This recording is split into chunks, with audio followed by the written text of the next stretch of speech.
Judging by your account, you seem pretty convinced that the Muslim Brotherhood will do well in the elections. What's the consequence if they win? What does Egypt look like after that? Well, they will start, they won't come up with all the agenda from the beginning. They'll take it step by step. But if you look at the end result, I see an Egypt that could be thrown back into mid ages. I see laws. Into the Middle Ages? Yeah, because they will come up with laws that says you... I'm quite fanatic about my scotch in the evening. So, I mean, like, I don't like anybody telling me that I can't drink. Or I don't like anybody telling me how my wife should be dressed like. I mean, his mom is very, open-minded, beautiful, yes, and she dresses completely, I would say, in Saint-Tropez style, very little long, you know, so. So I'm sure she's not going to appreciate very much people telling her how she should be dressed, you know. And as trivial as these small things appear, but it is your personal freedom. Only God can make everybody accountable. He has not given a mandate or to someone to come on earth and tell us what to do. I mean, I am a Christian. I don't go and confess to my priest because I have a direct connection.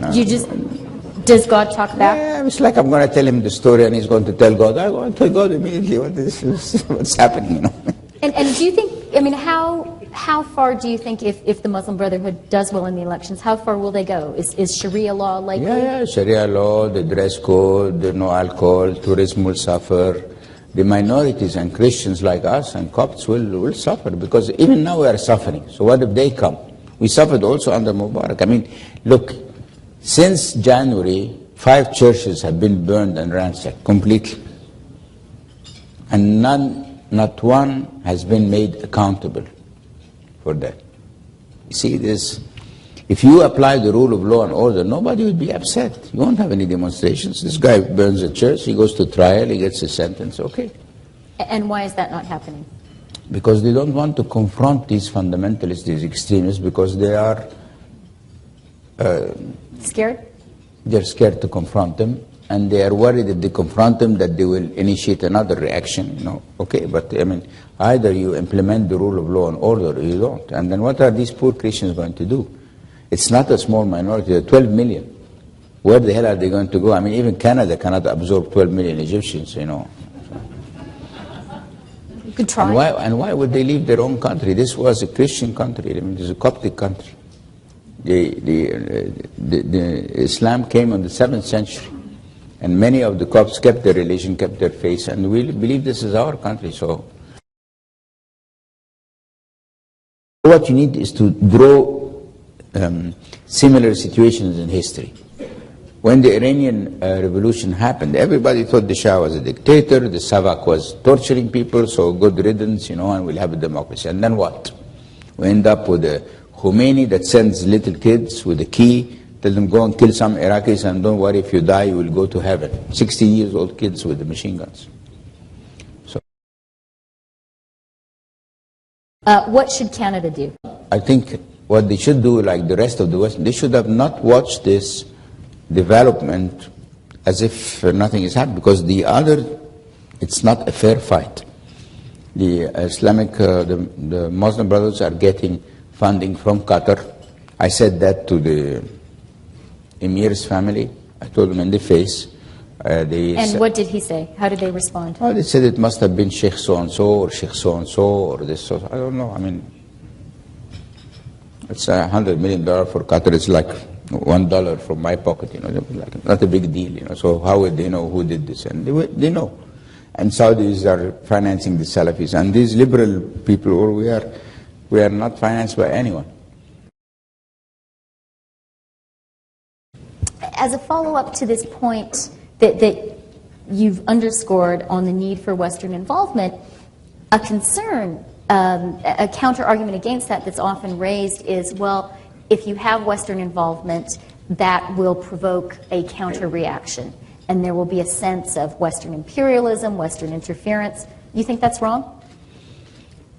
Well, I'm not talking about an open involvement, you know, because I mean, because the Qataris are not openly sending money to the Muslim Brotherhood. And So the this is an Saudis are not on-the-record open. call for clandestine Yeah, just support? like the others. You just, no, I mean, there are two ways to do it. Or you send a message to the Qataris, do not send money or interfere in the Egyptian affair, and the same message to the Saudis, or you interfere.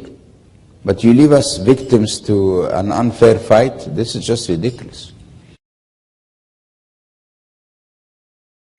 Is there any Erdogan in Egypt? Sorry? Is there any Erdogan or any Ataturk in Egypt that you see right now? Many, but they are scared. Many of them, because they become targets. It's like my joke when I send the Twitter, you know, they want to kill you, will kill you, will shoot you. I mean, so how can you argue against who has this guts, you know? You think, you know, after, you know, I mean, you think I walk in Cairo with 6 bodyguards or with any armed, nothing. I don't walk with anybody. You know. Are you still suffering the ramifications of that tweet? Look, I'm a guy you can't scare. See, I can't, nobody can scare me, you know. I have my sins, okay? But I walk looking to God. I think He's next to me, on my side, so I fear no one. Whenever there's a problem with Him, let's go. You know, we'll go and face these evil people and we'll teach them a lesson. So I don't give any. You can't scare me in any way, because you know I haven't.